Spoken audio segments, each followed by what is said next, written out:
Well, folks, tonight is Tuesday, the 23rd of May. We're about 4 days before half moon.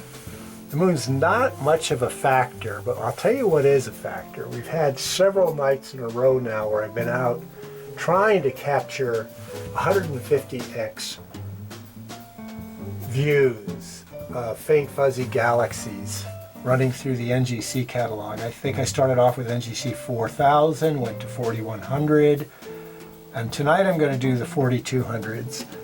Now, there are variable thin clouds in the air, but advancing from the west is a nice clear front, so I'm hoping by the time I finish this evening that we're going to actually get some pretty clear sky views of 13th, 14th, and 15th magnitude galaxies. And the reason it matters is because I want to see if I can validate the use of the F8 version of the Rev 2 real-time imager rather than having to use the Barlow 0.5 Barlow, which is F4. I have not seen good results. For instance, what we're looking at now is we're looking at M3. Now, originally last week when I was capturing some images of globular cluster M3 in Canis Venatici, I was actually getting good stellar resolution at 2 flood. And right now we can't even see it. Now, when I was doing it at 2 flood, we were operating at 75x, which brightens everything by about a magnitude and a half. Now I've gone to 150x, which basically means whatever we were seeing at 2 flood becomes visible at 8 flood, but on a larger image scale. So I'm going to step through this. Now, I'm still seeing blue in the sky, so we haven't achieved sky dark, but I do recall that sky dark hadn't struck last time I was stepping through the Messier 3, and I'll at least try to remember on the morrow when I put this video together, and they're getting quite complicated now, taking a lot of time away from music, but on the morrow I'll try to grab an image of Messier 3 globular cluster at 75x so we can do a comparison. But I do recall we were seeing resolved stars in Messier 3 at 2 flood about a week ago. I'm trying to determine whether it's sky conditions or whether it's just operating at such a higher magnification is reducing our ability to resolve faint fuzzies. And that's what I've been doing for the last 3 outings. So I am going to begin stepping through. I'm going to give the camera a second or so, turn it off, and then I'm going to turn it on again, and we'll step through the shutter speeds from 2 flood and go up to C, where we start to see resolution of the Messier globular cluster. And it is quite a spectacular globular cluster, almost rivals M13. So, without further ado, okay, so I'm now going to start increasing the exposure time, and you're going to be able to see the values on the screen. So we're going from 2 flood, and I do not see any suggestion of the presence of Messier 3 at 2 flood. Boosting it to 4. I think I'm beginning to very faintly make out the core, and they'll have to be validated when I get a chance to look at the screen on the laptop tomorrow. Doesn't take long to compile an image at 4 flood, probably no more than a second at most, even with 6 passes. Let's go to 8. Now when we go to 8 flood, basically that spans the difference between the 1.5 magnitudes that we get in terms of average surface brightness at 75x to 150. So basically by doubling the magnification, we are losing about 1.5 magnitude in surface brightness clarity or contrast. And let's see if we see Messier 3 emerge at 8 flood. It's not sky dark yet. The sky's still got a tint of blue to it. 8 flood. I'm seeing stars. All right, so now we're beginning to see stars resolve at Messier 3. I don't think the image looks as good as it did at 2 flood, but once again, we'll do a little comparison when I grab a screenshot off of the 2 flood settings at 75x. But it's promising. Let's go to 16 flood. Okay, now we're starting to see the core, and we're starting to see more remote stars. Now, Messier 3 is roughly a 6 magnitude cluster. Its brightest stars, as in most globular clusters, is about 6 magnitudes fainter. So now we're beginning to reveal 12th and possibly even 13th magnitude stars. So this isn't too bad. So 2 flood was approximately, I think it was about a 2-inch aperture. 4 flood brought that up to about 3. 8 flood gave us a 4-inch view. We've now doubled from 8 to 16, which is like a 6-inch view. Let's go to an 8-inch view of the globular cluster. Once again, I'm not getting a particularly good view. It looks pretty good on the Sony Handycam. So now we're at 32 flood. So that should be going from like a 6-inch to a 9-inch aperture scope view. And it looks pretty good on the Handycam, frankly. All right, we're going to step it up again to a 12-inch view of the globular cluster. Now remember, this is going to be at 150x, so we're getting a pretty broad view of the cluster. Now, frankly, the cluster's large enough that its real apparent size in photographs with all of its stars should fill this entire 10 by 14 arc minute field plus. Now what I'm seeing up there is pretty good. It may very well be that the views that have been operating at 150x have been seriously hindered by high thin clouds. And that's what I'm trying to prove tonight, because I want to be able to make out 15th magnitude galaxies, not 16.5 like we could at 75x. But if we can make out 15th magnitude NGC galaxies this evening, that will redeem the use of higher magnification. Because as you magnify galaxies more, the average surface brightness begins to dim, and it dims because you double, once again, the magnification. You lose about 1.5 magnitudes in terms of the intensity of the image. Okay, we're going to leap up to 128. Now I have determined that 128 flood is basically the view you'd get through a 16 to an 18-inch telescope. So basically divide 12 by 2, you get 6, add the 6 to 12, you get 18. So we're going to call this a virtual 18-inch scope view. It may be a little less, unlikely to be much more. So now we're at 128 flood, and we're about to step up to the 24-second cycle, which resembles the view of a 24 to a 28-inch telescope. So probably, we'll just assume a marginal 24 inches. Here we go.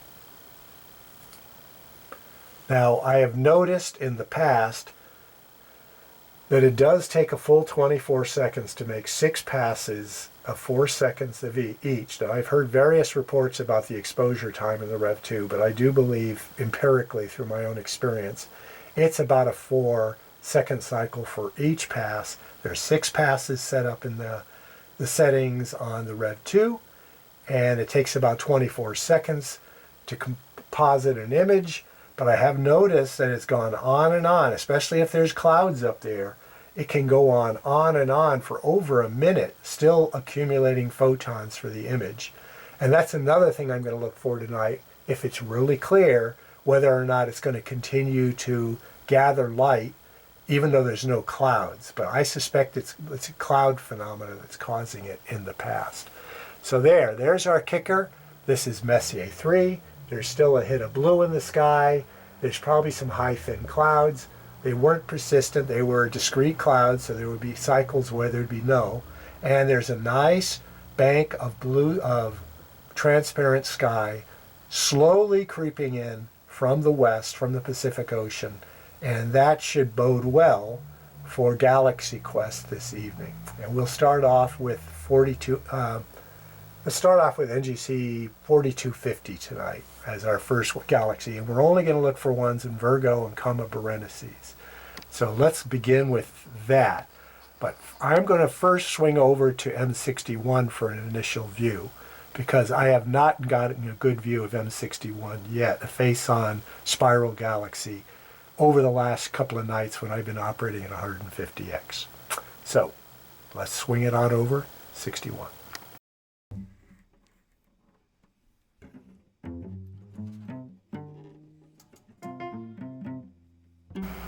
Well, to go to Messier 61, the scope had to do a equatorial flip, so I decided I might as well go ahead and recenter on Denebola, and because Denebola was accessible still, I went over to Messier 65 first. Here's our view at 8 flood. We'll step through the exposure time settings again. Get ourselves a baseline here. See where it first emerges.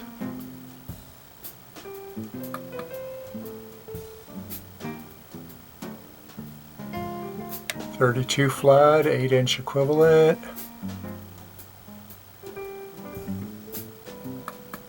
.64 flood, 12-inch equivalent. Okay, the galaxy's beginning to emerge now. Core, it's pretty obvious.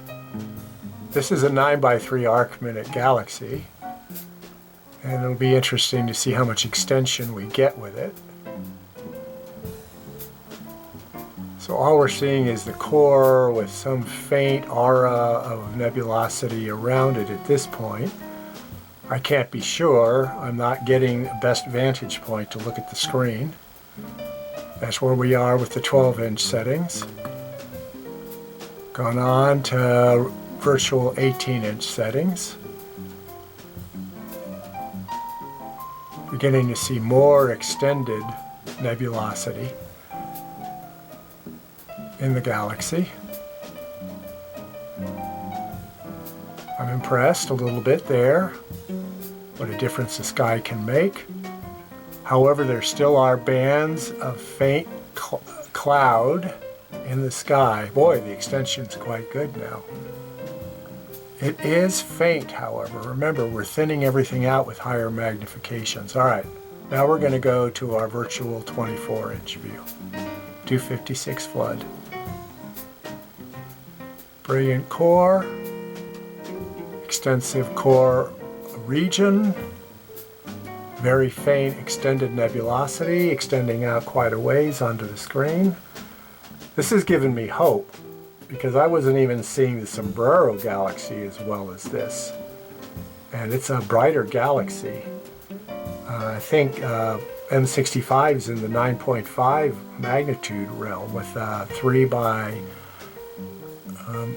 8, that's 24. That means you lose maybe 3 magnitudes. So if it's a 13th magnitude average surface brightness galaxy, maybe higher. It's just right off the top of my head. So there's our view of Messier 65, and I'm heartened and encouraged. All right, so we'll go ahead and make a leap to 66. Why not? Since we're in the neighborhood.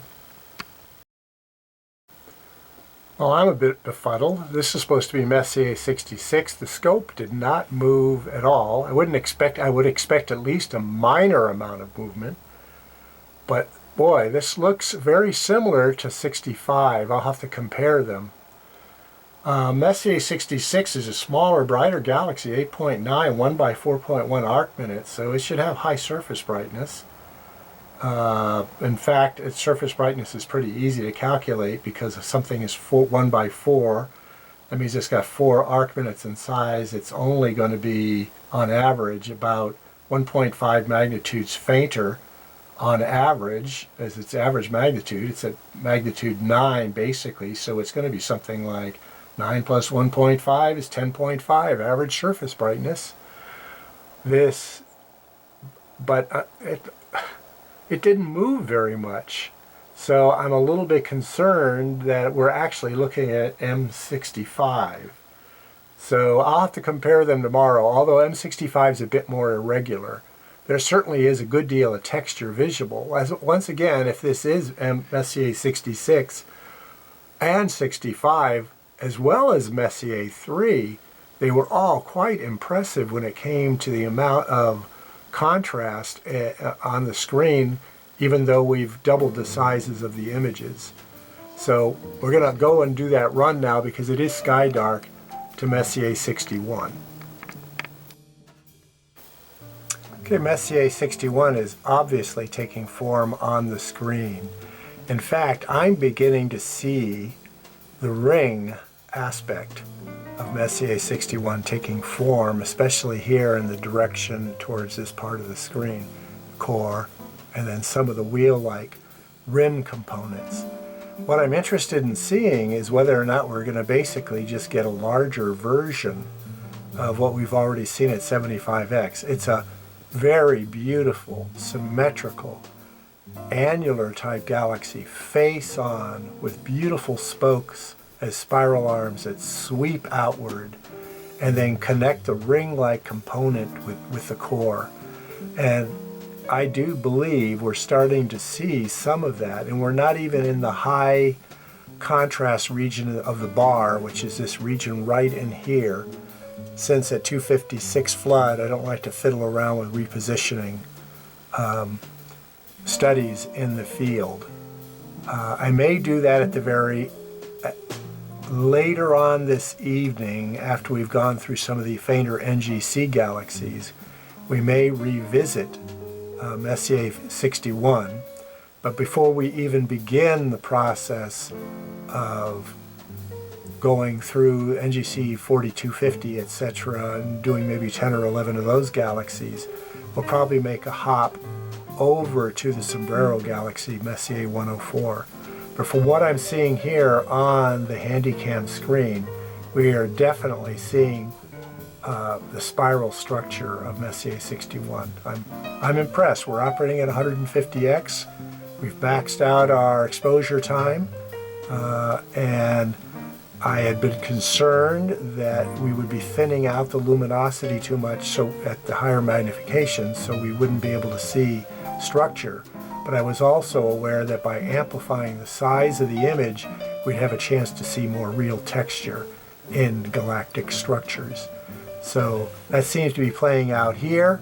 So what I'm going to do now is I'm going to swing down and we're going to see if we can turn up the Sombrero galaxy first, because the view I got of it last night was pretty poor. And in fact, all the luminosity on the far side of the dark bar that makes up the rim of the Sombrero hat was not visible in the imagery. So here we go. Let's go and make that leap. Okay, we now have Messier 104 double-sized on the screen. And even I can see the dark bar is very clear, plus the cap of luminosity on the far side of the dark bar from the bright core. So this is the kind of image that I had hoped would be possible by using 150x instead of 75. And persisting with this, I almost pretty much gave up because the images of the last few nights were just uninspiring, which I probably won't be posting up, but I may grab some screenshots of them so we can do some comparisons. I am seriously impressed, and I'm only just seeing what's on the handheld camera screen. I'm not really seeing what's on the larger 7-inch TFT screen. This is, excuse me, quite a nice view. The sky must have really did clear up, and that progression of clear sky from the west seems to have managed to arrive just about the time of sky dark. So there's our view of the Sombrero galaxy at 256 flood, 42 auto gain control sensitivity, 150x within a 10 by 14 arc minute field of view. And if it really is a 10 arc minute field of view, consider the galaxy is taking over at least a half of the 10 arc minutes. So we're seeing 5 of the 8 arc minutes of the galaxy easily, and that's on the handheld camera. I imagine it'll be much more even more extensive when it's actually seen on the screen. So now we're going to begin our tour beginning with NGC 4250, if that happens to be within Coma Berenices or inside of Virgo. And so I'm going to progress from 4250 in that region of the sky, and let's see if we can pick out some 15th magnitude galaxies.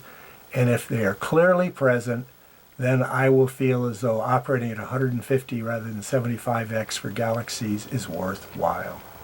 Here we go.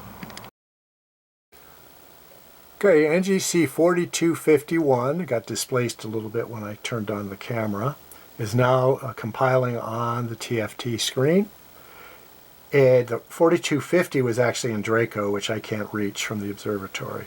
4251 is in Coma Berenices, fairly bright, magnitude 10.7, kind of an oblately presented 3.6 by 2.5 arc-minute galaxy of class spiral O, but it has a large bar plus a ring. It's 44 million light years distant. So it's not really in the Coma Virgo galaxy group. It's a little closer. Most of those are in the 50 to 60 million light year range. Galaxy is quite obvious on the screen. It does have that oblate presentation. Looks kind of saucer shaped. I hope I didn't just disturb it. I am sitting on my observing pillow to minimize the distortion of the floor of the observatory. This is, of course, at 150x, so maybe we'll see a bit more extension. I am not going to hang around here too much since this is a 10.7 magnitude galaxy. I want to push on to find some of the fainter ones, or at least ones that have more structure, that are brighter. The structure on this one's pretty decent, though. You can see that it has kind of an annular presentation on its outside border as well as its bright core. The core itself is slightly distended, but mostly I would consider spherical. And there's a brightish region off towards the bottom of the screen from your perspective. The next galaxy is NGC 4252. It's a galaxy in Virgo. We'll go check that out next. It should be interesting. It's magnitude 14. I'm going to turn off the camera now before we proceed. Well, if it forms on the screen, that would be nice. NGC 4252, a galaxy in Virgo, magnitude 14, 1.3 by 0.3 arc minutes, a barred spiral galaxy 38 million light years distant. Now, what should make this interesting is that the sweet spot for operating at 150x is probably in the realm of galaxies between 0.5 and 1.5 arc minutes in size. But we've already seen an excellent presentation by the Sombrero. And as far as I'm concerned, if I get good views of M61 when we go back and revisit it one more time, a little bit in a few more minutes after we've seen some of the NGCs, then I will be very happy to operate at 150x for most galaxies, and certainly for globular clusters in the future. But you know, frankly, I am not seeing this galaxy. So it's a little discouraging. Magnitude 14, if it's anywhere, it's right about there at the tip of my finger. So I'm giving it a chance to formulate. Now, to be clear, it may not be so clear up there. There were high, thin, isolate clouds blowing over, and the clear front to the west is taking its time arriving. But if we can clearly see a 14th magnitude galaxy in the next several seconds, I will be encouraged, because the views of the Sombrero in particular, as well as 65 and 66, if it really was 66, there was just something about the way it moved, or it didn't move. Those were very impressive. I do believe I'm seeing something on the screen. Okay, this is once again NGC 4252, galaxy in Virgo, magnitude 14, 1.3 by 0.3 arc minutes, a barred spiral, 38 million light years distant. And while it continues to form, I will select the next one. The next galaxy is in Coma Berenices. So let's head off to there next. NGC 4253 is a galaxy in Coma Berenices, magnitude 13.1, sub 1 arc minute, 0.9 by 0.8, which means its average surface brightness is 13.1, but we are operating at 150x, which means it will be 4 times fainter. So if we add 1.5 to 13.1, we'll get about 15th magnitude. It's a spiral with a large bar, and has an A tag, and I'm not sure what that is. 176 million light years distant. I'd be pleased to see this one on a screen, and frankly, I do believe we are seeing it right there. Okay, pretty tiny. All we're seeing is the core, and it looks a bit extended, although I'm seeing a little faint isolate island in this direction very close by, where there may be an H2 region or something similar in the galaxy itself. Or maybe it's just my motion here has displaced it. But the galaxy is definitely present at magnitude 13.1 and with an average surface brightness of something more like magnitude 15. Let's see what the next galaxy is going to be giving it. Oh, there's a 4254. It's also M99, a galaxy in Coma Berenices. So let me go ahead and shut this down, and we will take a look at that. Now, we wouldn't expect to have too much trouble revealing a Messier-class galaxy, M99, but it's also NGC 4254. It came up, so why not have a look at it? 4254 is a galaxy in Coma Berenices, also M99. Magnitude just shy of 10, 9.9, fairly large, 5.3 by 4 by 6. So it's close to being a face-on. It's a spiral galaxy with a core, 67 million light years distant, and probably is a more remote member of the Coma Virgo group of galaxies. As far as I can tell looking at it on the screen, even though it's actually kind of a face-on galaxy, I'm seeing it's kind of swept. The spiral arm seems to be sweeping around from the core. It's more developed towards the bottom of the screen over in this region than it is at the core. So we are seeing some structure. I'm not sure how much displacement it will have on the screen. It's supposed to be some 5 arc minutes in size. Now, 5 arc minutes should actually be about half the size of the screen, so we're not seeing much of it. So we're only seeing the core region plus some of the spiral trunks that sweep outward. Now, that's all I can tell you I'm seeing now on the screen looking at it. I have no idea what it'll look like when I actually project it onto the laptop computer tomorrow. So that's our view of NGC 4254 M99.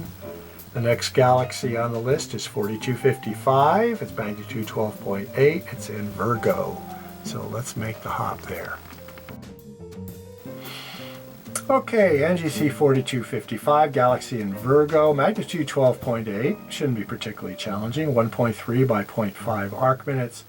A spiral of class O, which means it's right. Fully developed galaxy, typically like a disk, 76 million light years distant. Probably a little far out for the Coma Virgo group, but I'll have to look into that to see how far away the most distant members of that group are located.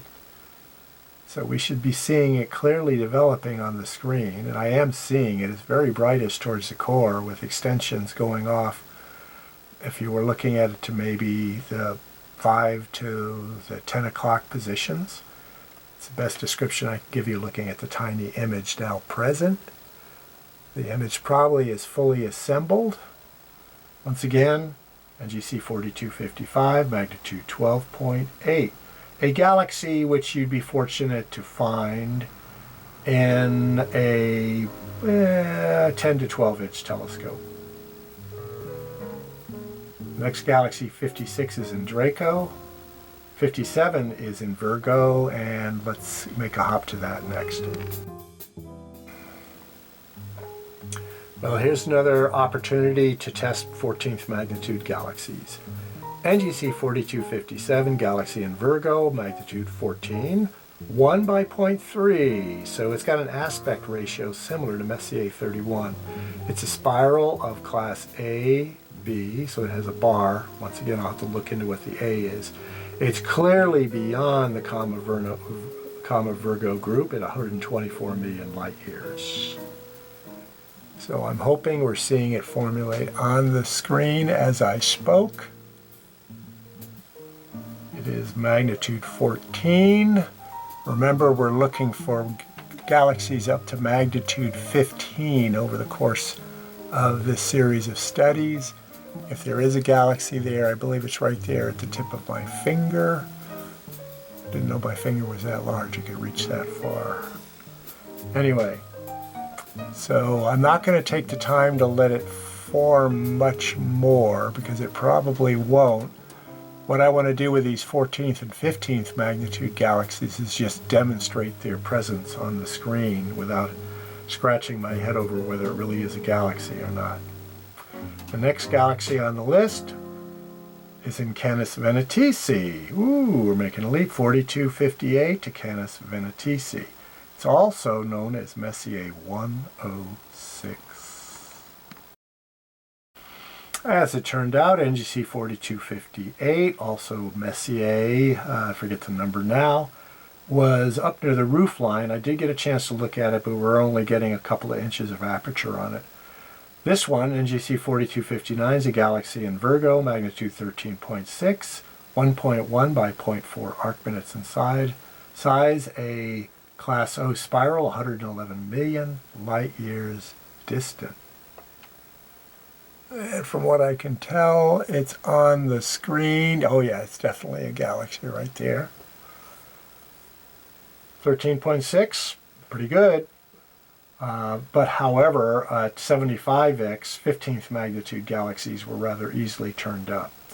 What we're shooting for here is something in the 15th magnitude range, which would mean we're basically operating at a higher magnification, reducing the surface brightness of 16.5, comparable to a 16.5 magnitude galaxy at a 75x.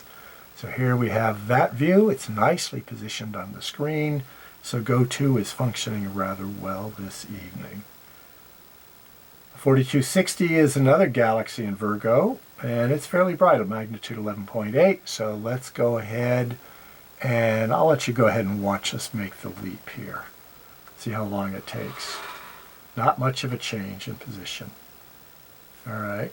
And while the image is forming, I'll look up the data in NGC 4260.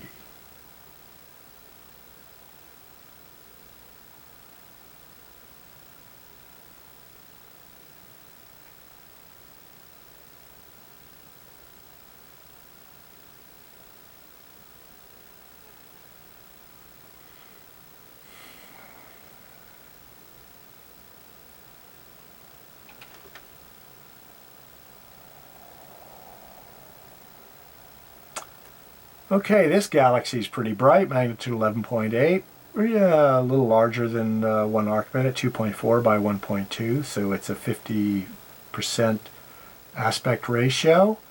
Galaxy 64 million light years distant. It's complicated. It's a class S with a large bar and an AB structure to it as well. So we're probably getting a pretty decent view of that. The nice thing about the higher magnification is we are puffing these things up, doubling their size, and if they've got enough surface brightness, we should see more structure than we would be if we were operating at 75x. So this one's looking pretty obvious. I'm going to go, we've covered maybe 7 or 8 galaxies now. I don't want to cover too much more, but I'm looking for ones that will be of interest. This next one's 10 magnitude, 3.8 by 3.5 NGC 4261. It might be of interest, so I'm going to turn off the camera, we'll make the leap. I've lost a bar on the battery and the camera, so don't want to push it too much further. I want to go back and revisit, under darker circumstances, Messier 61 and possibly 104. Well, very present galaxy, NGC 4261 in Virgo. Magnitude 10.4, 3.8 by 3.5 arc minutes. And looking at it, you can tell it's an elliptical. 101 million light years distant. This is actually an E2 class. If it were an E0, it'd be a perfect globe. This is an E2, so there's a bit of extension to it. You can see the extensions going off towards the, well, I'll call it the 8 and the 2 o'clock positions roughly. A good look. The only thing about elliptical galaxies is they just look like tiny, bright globular clusters without the stellar resolution. So they tend not to capture the astronomer's imagination quite as much as other types of galaxies. I'm going to search for a 15th magnitude galaxy now, and then we'll go back and revisit 104 and 61. Well, I had to step through quite a few. Most of them were 10th, 11th, 12th, and 13th. This one's 14th magnitude galaxy, NGC 4279, 1.1 by 0.7 arc minutes, class spiral with an A descriptor, 197 million light years distant.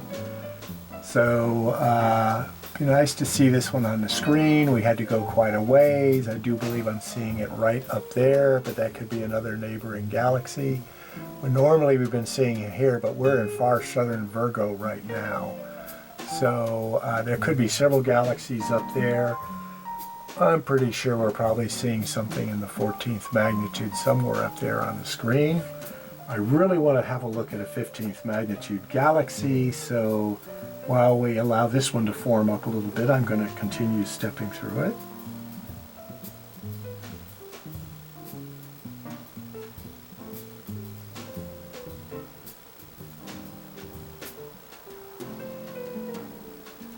Ooh, a 15.2. All right, let's go shoot for that baby as I turn off the camera.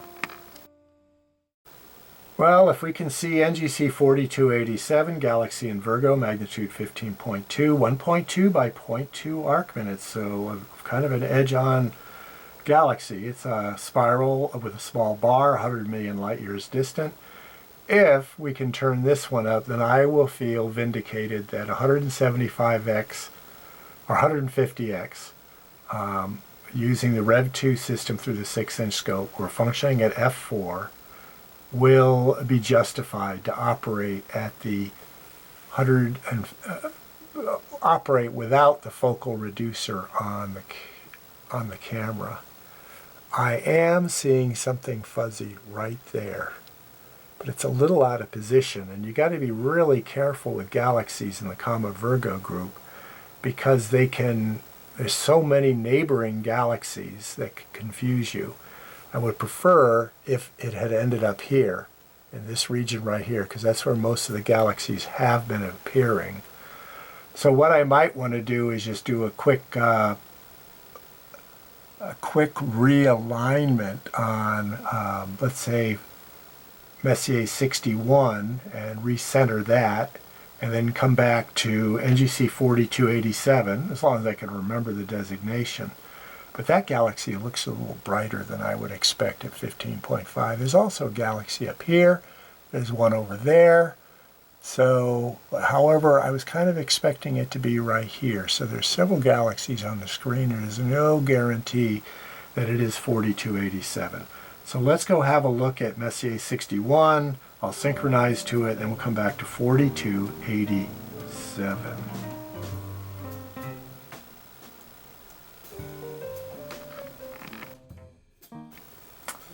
Messier 61 was very close to 4287. Hardly hopped at all. So 4287 must probably, it's a neighboring galaxy. And we would expect it to turn up pretty much where Messier 61's core is located right now, so we'll look in that region. Now, the sky looks pretty good. The galaxy's looking pretty good. You can see the annularity around it.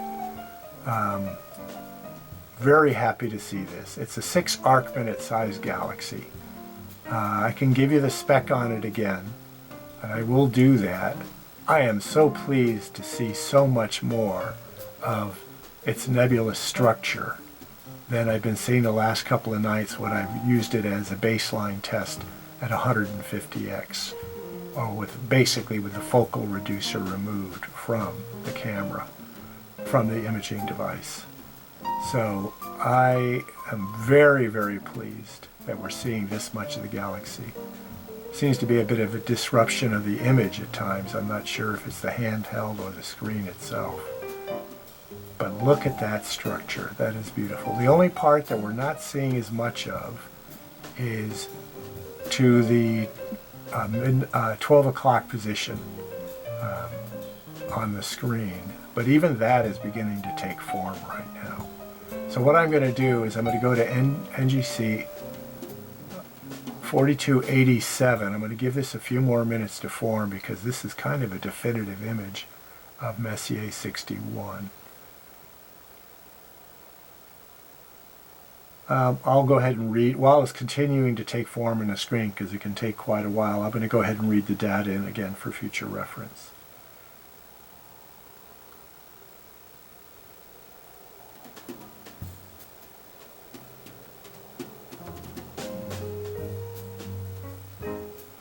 Messier 61, a galaxy in Virgo, magnitude 9.6, 6.5 by 5.9 arc minutes, 60 million light years distant. If you multiply the 6 times the 6, roughly, you get 36. If you take 2.5 to, I think, the 4th power, you will end up meaning that this galaxy has an average surface brightness about 4 magnitudes fainter than magnitude 9.6. So let's just say it'll be somewhere around 13.5 to 14th magnitude. So all that nebulosity you're seeing out there is probably of around the 14th magnitude.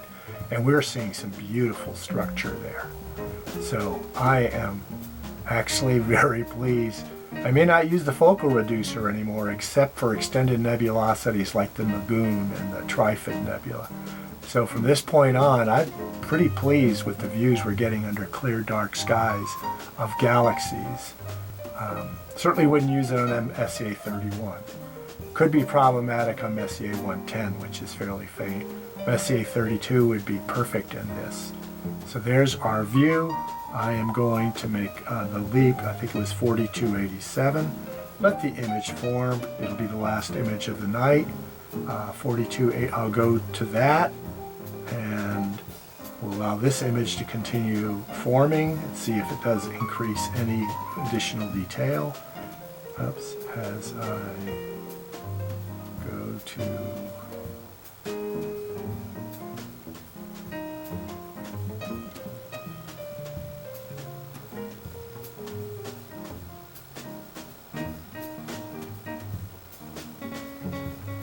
NGC 4, 2, 8, 7. Enter. Now watch how much it leaps. Accessing the data from the database. Here we go. It did move quite a bit to the north. Watch as their ghost image dissipates.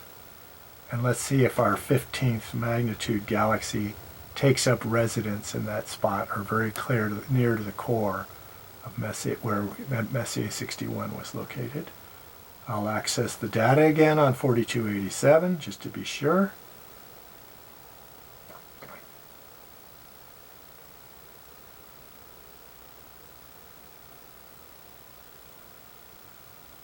This will not be our Carpe Noctem because I'm going to want to go back and look at the Sombrero one more time, especially now that the sky is very dark.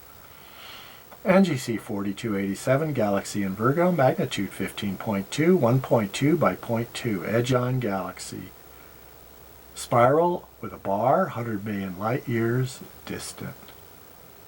Now, if this baby will take up occupancy on the screen definitively, then I will commit myself to doing 150x views of galaxies as the go-to view in the future. Just being able to see 16.5 magnitude galaxies is nice. However, it would be nice to see more structure, so I'm willing to give up that 1.5 magnitudes in order to make out a bit more texture and structure in galaxies. All right, so I believe the galaxy is located right in this region. Remember, there's three brighter galaxies like in a line right there. I believe the galaxy is located right about here. It's very faint, but it does seem to be present. And if I look on the screen tomorrow and I say, yep, we got ourselves a 15.2 magnitude galaxy at 150x, I'm going to pretty much stick with this. And of course, it also pays off if I start looking up some double stars, because now we have about 1.1 arc minutes resolution. Should give sharper views of the planets with some detail. The last time I did the planets, I did it by just using the zoom function that's inherent, but that doesn't give you the additional resolution that this does, going straight to the f8 150x 10 by 14 arc minute field of view.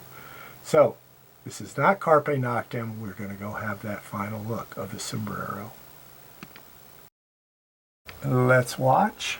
It's about, I just recentered the Sombrero about 10 seconds ago. Let's watch the image take form, and I will make a definitive report about its data associated with it, because this may become my image of record. Messier 104 is a galaxy in Virgo, magnitude 8.0, 8.6 by 4.2 arc minutes, which means its average surface brightness is above 12, because 8.6 times 4.2, that's about 32, so we add about 4 magnitudes onto it. It's 50 million light years distant. The galaxy is not in the Comma Virgo galaxy group, in my estimation. However, I will look it up. It is 50 million light years distant. It could be an outlier. Things to notice on the image on the screen: the really linear, sharp, dark bar that circumscribes the galaxy, the bright, brilliant global core, the plate-like, saucer-like extension outside the core region, and the cap of bright luminosity on the far side of the bar from the core region. Look at that delineation. Now this is why you want to use a little bit more magnification to be able to get this kind of delineation and texture in galactic viewing. But you're going to sacrifice 1.5 magnitudes by doubling the magnification. So this is our Carpe Noctem moment. The last several nights of lost sleep and dealing with inclement weather skies has finally paid off. So perseverance does, in fact, further Carpe Noctem.